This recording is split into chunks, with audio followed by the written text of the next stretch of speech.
Welcome students. আজকের ক্লাসে আমরা মাইটোসিস কোষ বিভাজন সম্পর্কে জানবো। মাইটোসিস কোষ বিভাজন উদ্ভিদ কোষ এবং প্রাণী কোষ উভয় ক্ষেত্রে দেখতে পাওয়া যায় এবং যেগুলো দেহ মাতৃকোষ সেই সমস্ত কোষের বিভাজন মাইটোসিস পদ্ধতি দ্বারা হয়। এবার উদ্ভিদ কোষ আর প্রাণী কোষের মধ্যে কিছুটা পার্থক্য আছে, যেমন বেম গঠনের সময় কিছু পার্থক্য লক্ষ্য করা যায়, আর সাইটোকাইনেসিসের সময় বা সাইটোপ্লাজমের ডিভিশনের সময় একটু পার্থক্য লক্ষ্য করা যায়। বাকি সমস্ত পদ্ধতিটাই মাইটোসিসের যে পদ্ধতিগুলো আছে বা যে স্টেপগুলো আছে সেই সমস্ত দশা উদ্ভিদ কোষে প্রাণী কোষে প্রায় একই রকম থাকে। এবার মাইটোসিস প্রক্রিয়াতে দুটো ধাপে হয়। প্রথম হচ্ছে ক্যারিওকাইনেসিস বা নিউক্লিয়ার বিভাজন, আর দ্বিতীয় হচ্ছে সাইটোকাইনেসিস বা সাইটোপ্লাজমের বিভাজন। তো এই প্রথমে ক্যারিওকাইনেসিস হয়, তারপর সাইটোকাইনেসিস হয়, এইভাবে পুরো মাইটোসিস কোষ বিভাজনটা হয়। তাছাড়া মাইটোসিসের যে কোষ বিভাজন সেটাকে চারটে দশায় ভাগ করা হয়েছে। সেই চারটে দশাগুলো হচ্ছে প্রোফেজ, মেটাফেজ, অ্যানাফেজ এবং টেলোফেজ।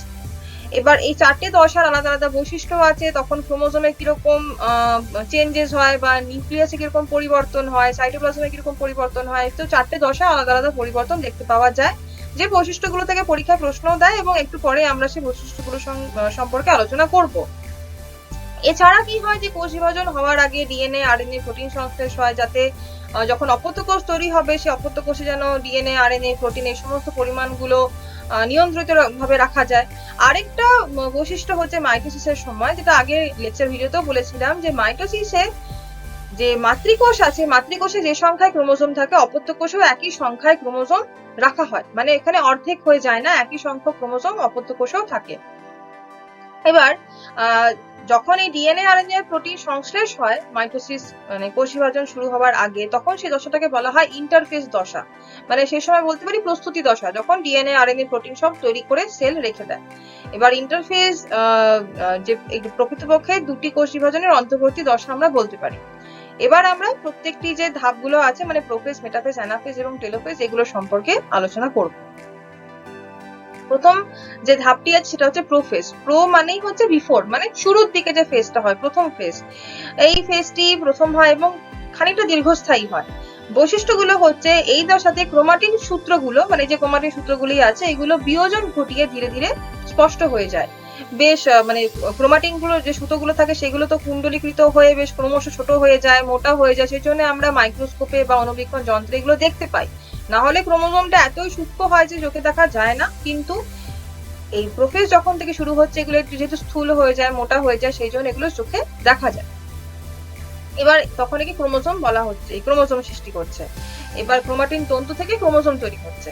এই প্রতিটি ক্রোমোজোম, যে এখানে যে তন্তুগুলো তৈরি, মানে তন্তু থেকে যে ক্রোমোজোম তৈরি হয়েছে, প্রত্যেকটি ক্রোমোজোম সেন্ট্রোমিয়ার অঞ্চল ছাড়া বাকি গোটাটাই লম্বালম্বি ভাবে বিভাজিত হয়ে দুটি ক্রোমাটিড তৈরি করে। এই যে ক্রোমাটিড দুটি তৈরি হলো, এরা পরস্পর সেন্ট্রোমিয়ার অঞ্চলে সংলগ্ন থাকে। প্রতিটি ক্রোমোজোমের যে ক্রোমাটিড দ্বয় আছে, এই যে ক্রোমাটিড গুলো আছে, এগুলো পরস্পরকে খুব নিবিড় ভাবে পেঁচিয়ে অবস্থান করে এবং এই যে পেঁচানো অবস্থা তাকেই বলা হয় প্লেকটোনমিক কয়েল বা প্লেকটোনমিক কুণ্ডলী। এবং এই যে পেঁচিয়ে যাচ্ছে, পেঁচিয়ে যাওয়ার পদ্ধতি তাকে বলা হয় স্পাইরালাইজেশন। এটা খুব ইম্পর্টেন্ট। স্পাইরালাইজেশন কি সেখান থেকে প্রশ্ন দেয়, বা অনেক সময় ম্যাচ দ্য ফলোইং এ দিয়ে দেয় বা শূন্যস্থান পূরণ করতে দিয়ে দেয়, তো স্পাইরালাইজেশনটা মনে রাখতে হবে। এবার প্রোফেজ দশা চলাকালীন নিউক্লিওলাসটি আকারে ক্রমশ ছোট হতে থাকে এবং শেষের দিকে পুরোপুরি বিলুপ্ত হয়ে যায়। প্রোফেজের শেষের দিকে নিউক্লিয় পর্দারও অবলুপ্তি ঘটে, তার মানে নিউক্লিয় পর্দা, নিউক্লিওলাস দুটোই অবলুপ্তি ঘটছে। প্রাণীদের ক্ষেত্রে সেন্ট্রোজোমের যে সেন্ট্রিওল সেটা দুই ভাগে বিভক্ত হয়ে দুটি সেন্ট্রিওল গঠন করে এবং নিউক্লিয়াসের দুই বিপরীত মেরুতে গুলো অবস্থান করে। এই যে সেন্ট্রিওল গুলো দুটি বিপরীত মেরুতে চলে যায় এবং দুটি সেন্ট্রিওল কে ঘিরে এখানে অ্যাস্ট্রাল রশ্মি তৈরি হয়, অ্যাস্ট্রাল রশ্মির আবির্ভাব ঘটে এবং উভয় প্রান্তে এই যে অ্যাস্ট্রাল রশ্মিগুলো পরস্পরের সঙ্গে জোড়া লেগে বেম তন্তু বা স্পিন্ডল ফাইবার গঠন করে। এর পরের ফেজটি হচ্ছে মেটাফেজ। মেটা মানে মধ্যবর্তী দশা। এই সময় যে বৈশিষ্ট্যগুলো আমরা দেখতে পাই সেগুলো হচ্ছে প্রথমেই নিউক্লিওলাস আর নিউক্লিয় পর্দা সম্পূর্ণভাবে বিলুপ্ত হয়ে যায়, একদম দেখতে পাওয়া যায় না, কোথাও দেখতে পাবে না নিউক্লিওলাস বা নিউক্লিয় পর্দা। এবার যে বেম বা স্পিন্ডল সেটা তৈরি হয়। বেম তন্তু উত্তর মেরু থেকে দক্ষিণ মেরু পর্যন্ত এই বেম তন্তুগুলো বিস্তৃত থাকে এবং যে বেম তন্তুগুলোর সঙ্গে ক্রোমোজোম সংলগ্ন থাকে তাদেরকে বলা হয় ক্রোমোজোমাল ফাইবার বা ক্রোমোজোমীয় তন্তু। যে তন্তুগুলো এক মেরু থেকে অপর মেরু পর্যন্ত বিস্তৃত থাকে তাদেরকে বলা হয় অবিচ্ছিন্ন তন্তু বা কন্টিনিউয়াস ফাইবার। আর উভয় মেরুর মাঝখানে যে তন্তুগুলো অবস্থান করে সেই তন্তুগুলোকে বলা হয় ইন্টারজোনাল ফাইবার বা ইন্টারজোনাল তন্তু। তার মানে এখানে 3 রকমের বেমতন্তুর কথা আমরা জানলাম। এক হচ্ছে ক্রোমোজোমীয় তন্তু, আরেক হচ্ছে অবিচ্ছিন্ন তন্তু, আরেক হচ্ছে ইন্টারজোনাল তন্তু। এই 3টে তন্তুর এখানে এই ছবিটা ভালো করে দেখলে বুঝতে পারবে যে যেমন এটা হচ্ছে ক্রোমোজোমীয় তন্তু যেটা ক্রোমোজোমের সঙ্গে সংলগ্ন থাকছে, এটা হচ্ছে অবিচ্ছিন্ন তন্তু যেটা কিনা দুটি মেরুর মাঝখানে অবিচ্ছিন্নভাবে থাকছে, আর হচ্ছে ইন্টারজোনাল তন্তু যেটাই আমাদের দুটি মেরুর ঠিক মাঝখানে তন্তুগুলো অবস্থান করে। এরপর ক্রোমোজোম গুলির বেমের বিষুব অঞ্চলে, যেমন ঠিক মাঝ বরাবর বিষুব অঞ্চলে বা নিরক্ষীয় তলে, মানে ঠিক মাঝ বরাবর ইকুয়েটোরিয়াল প্লেনে বেমের ঠিক মাঝখানে ক্রোমোজোমীয় তন্তুর সঙ্গে সেন্ট্রোমিয়ার সংলগ্ন হয়ে যায়। প্রাণী কোষের ক্ষেত্রে ছোট ক্রোমোজোম গুলো বেমের পরিধির দিকে এবং অপেক্ষাকৃত যে বড় ক্রোমোজোম গুলো আছে সেইগুলো বিষুব অঞ্চলের সম্পূর্ণ পরিধির দিকে ঘিরে অবস্থান করে। এবং এই দশায় স্পাইরালাইজেশন সর্বাধিক হওয়ার জন্য যে ক্রোমোজোম গুলো আছে বা ক্রোমাটিড গুলি আছে, সেই ক্রোমাটিড গুলি ক্রোমোজোম গুলিকে স্পষ্টভাবে দেখা যায় এবং গোনা যায়। যেমন আমরা এখানে দেখতে পাচ্ছি এবং গুনতেও পারছি যে কতগুলি ক্রোমাটিড আছে। তাহলে এক্ষেত্রে কি হচ্ছে, বিষুব অঞ্চলে ক্রোমোজোম গুলো এইভাবে বিন্যস্ত হয়ে যাচ্ছে এবং বেমতন্তুর সঙ্গে সংলগ্ন হয়ে যাচ্ছে। প্রাণী কোষের ক্ষেত্রে অ্যাস্ট্রাল রশ্মি এবং উদ্ভিদ কোষের ক্ষেত্রে সাইটোপ্লাজমে অবস্থিত যে মাইক্রোটিউবুল আছে সেইগুলো বেমতন্তু গঠন করতে সাহায্য করে। এটাই হচ্ছে মূল পার্থক্য উদ্ভিদ কোষ এবং প্রাণী কোষের মধ্যে বেম গঠনের। এরপরে দশাটি হচ্ছে বা তৃতীয় দশাটি হচ্ছে অ্যানাফেজ। অ্যানা মানে ওপরে। এক্ষেত্রে ক্রোমোজোমীয় চলন দেখতে পাই, সেই জন্য এখানে এই ফেজটা এরকমই নাম করা হয়েছে অ্যানাফেজ। এখানে যে বৈশিষ্ট্যগুলো আছে এই দশাটি একটু ক্ষণস্থায়ী হয় এবং এই দশার শুরুতেই প্রত্যেকটি ক্রোমোজোমের সেন্ট্রোমিয়ার সমান 2 ভাগে ভাগ হয়ে যায়। এই সমান 2 ভাগে ভাগ হওয়ার ফলে প্রতিটি ক্রোমাটিড নতুন সেন্ট্রোমিয়ার সহ অপত্য ক্রোমোজোমে রূপান্তরিত হয় এবং যে ক্রোমোজোমাল বেমতন্তুর সংকোচন হয়, যে ক্রোমোজোমাল বেমতন্তুগুলো ছিল যেগুলো ক্রোমোজোমের সঙ্গে লেগেছিল, সেই বেমতন্তুগুলো সংকোচন হয় এবং অপত্য ক্রোমোজোমগুলো বিকর্ষণ দেখতে পাওয়া যায়। মানে দুটি যে ক্রোমাটিড গুলো আছে, যে ক্রোমোজোম গুলো আছে সেগুলো এক অপরের থেকে দূরে সরে যায়। ওদের মধ্যে বিকর্ষণ দেখা দেওয়ার জন্য অর্ধেক ক্রোমোজোম বেমের উত্তর মেরুর দিকে এবং অর্ধেক ক্রোমোজোম বেমের মানে নিচের দিকে, অর্ধেক দক্ষিণ মেরুর দিকে চলে যায়। এই যে ক্রোমোজোমিয়ার যে চলে যাওয়া, মানে কিছু হাফ অর্ধেক যাচ্ছে উত্তর মেরুতে, হাফ যাচ্ছে দক্ষিণ মেরুতে, এই ক্রোমোজোমের চলনকে বলা হয় অ্যানাফেজীয় চলন। এই সময় বেমের বিষুব অঞ্চলে ইন্টারজোনাল যে বেমতন্তু বা ইন্টারজোনাল যে স্পিন্ডল ফাইবার তার আবির্ভাব ঘটে এবং সেন্ট্রোমিয়ারের অবস্থান অনুসারে ক্রোমোজোম গুলো ভি আকৃতির হতে পারে। মানে যদি সেন্ট্রোমিয়ার ঠিক মাঝখানে থাকে তখন ক্রোমোজোম গুলো ভি আকৃতির হয়। এল আকৃতির হয় যেটা আমরা বলছি সাবমেটাসেন্ট্রিক। তখন কি হয় না, ঠিক মাঝের নিকটে সেন্ট্রোমিয়ারটা অবস্থান করে, তাই ক্রোমোজোমটা দেখতে হয় এল আকৃতির মতন বা সাবমেটাসেন্ট্রিক। যদি সেন্ট্রোমিয়ারটা কোনো একটি প্রান্তের নিকটে হয় তখন অ্যাক্রোসেন্ট্রিক ক্রোমোজোম তৈরি হয়, আর যদি সেন্ট্রোমিয়ারটা ক্রোমোজোমের একদম প্রান্তে অবস্থান করে তখন টেলোসেন্ট্রিক ক্রোমোজোম তৈরি হয়। তো এই 4 রকমের, মানে মেটাসেন্ট্রিক, সাবমেটাসেন্ট্রিক, অ্যাক্রোসেন্ট্রিক আর টেলোসেন্ট্রিক 4 রকমের ক্রোমোজোম আমরা সেন্ট্রোমিয়ারের অবস্থান অনুযায়ী দেখতে পাই। এবার অ্যানাফেজের শেষের দিকে কি হয় না, ক্রোমোজোম গুলো বেমের দুই মেরু প্রান্তে পৌঁছে যায়, উত্তর মেরুতে এবং দক্ষিণ মেরুতে পৌঁছে যায়, সেখানেই অ্যানাফেজটা শেষ হয়। শেষের ফেজটা হচ্ছে টেলোফেজ। টেলো মানে শেষ। এই দশাটা সব থেকে শেষের দশা। এখানে যে বৈশিষ্ট্যগুলো আমরা দেখতে পাই তা হলো প্রথমে ক্রোমোজোম গুলো বিপরীত মেরুতে পৌঁছে গেছে এবং পৌঁছানোর পর ক্রোমোজোমের কুণ্ডলী ধীরে ধীরে খুলে যেতে থাকে এবং ঘনীভবনও কমে যেতে থাকে। এর ফলে কি হয় যে অপত্য ক্রোমোজোম গুলো আবার দীর্ঘ এবং সরু হয়ে যায়। তাছাড়া বেমতন্তুগুলোর এবার বিলুপ্ত হতে থাকে, আর ওদের দেখতে পাওয়া যায় না। এবার প্রাণী কোষের বিষুব অঞ্চলে ইন্টারজোনাল যে তন্তুগুলো আছে সেগুলো স্টেম বডি গঠন করে। উভয় প্রান্তের যে ক্রোমোজোম গুলো আছে সেগুলোকে ঘিরে নিউক্লিয় পর্দার আবির্ভাব ঘটে। ধীরে ধীরে নিউক্লিয় পর্দা তৈরি হয়, নিউক্লিওলাস তৈরি হয়। মানে যে নিউক্লিয় পর্দার নিউক্লিওলাস মাইটোসিসের প্রথম দিকে মানে অবলুপ্ত হয়ে গেছিল সেগুলো আবার তৈরি হতে থাকে। এছাড়া দীর্ঘ এবং সরু ক্রোমোজোম গুলি ধীরে ধীরে নিউক্লিয় জালকে রূপান্তরিত হয়ে যায় এবং এই দশার শেষে দুটো অপত্য নিউক্লিয়াস গঠিত হয়। এবার নিউক্লিয়াসের জল শোষণ, প্রসারণ এবং নিউক্লিক অ্যাসিড বিয়োজন ঘটে এবং অপত্য নিউক্লিয়াস দুটো স্থিত হয়ে পূর্ণাঙ্গ রূপ ধারণ করে। এখানে হলো টেলোফেজের দুটো নিউক্লিয়াস গঠন এখানে শেষ হয়। এরপর শুরু হয় সাইটোপ্লাজমের বিভাজন বা সাইটোকাইনেসিস। আগেই বলেছি মাইটোসিসে প্রথমে হয় নিউক্লিয়ার বিভাজন বা ক্যারিওকাইনেসিস। ক্যারিওকাইনেসিস শেষ হবার পরে শুরু হয় সাইটোকাইনেসিস বা সাইটোপ্লাজমের বিভাজন।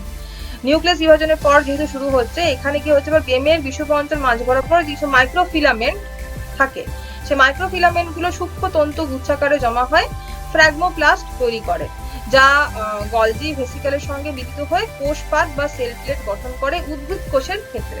আরেকবার বলে দিচ্ছি, উদ্ভিদ কোষে কিন্তু আমরা এই ফ্র্যাগমোপ্লাস্ট দেখতে পাবো এবং কোষপাত বা সেল প্লেট গঠন হয় ঠিক কোষের বিষুব রেখা অনুযায়ী, মানে ইকুয়েটোরিয়াল প্লেন বরাবর। এবং এই সেল প্লেটের দুই পাশে অন্যান্য আরো বস্তু জমা হয় একটি ভৌত রাসায়নিক পরিবর্তনের দ্বারা কোষ প্রাচীর তৈরি করে। তারপর কি হয়, সাইটোপ্লাজম বিভাজিত হয়ে যায় এবং দুটি অপত্য কোষ তৈরি হয়। এবং প্রাণী কোষের ক্ষেত্রে কি হচ্ছে, প্রাণী কোষে যেরকম সেল প্লেট তৈরি হবে না, প্রাণী কোষের মধ্যে ক্লিভেজ পদ্ধতিতে সাইটোপ্লাজমের বিভাজন ঘটে। কোষের ঠিক মাঝ বরাবর যে অঞ্চলটি আছে তার দুই পাশে, এই যে দুই পাশে আমরা দেখতে পাচ্ছি এখানে, কোষ পর্দা সংকুচিত হয়ে যায়। সংকুচিত হওয়ার পর একটি খাঁজ বা ভাঁজ তৈরি হয়, ফারো তৈরি হয়।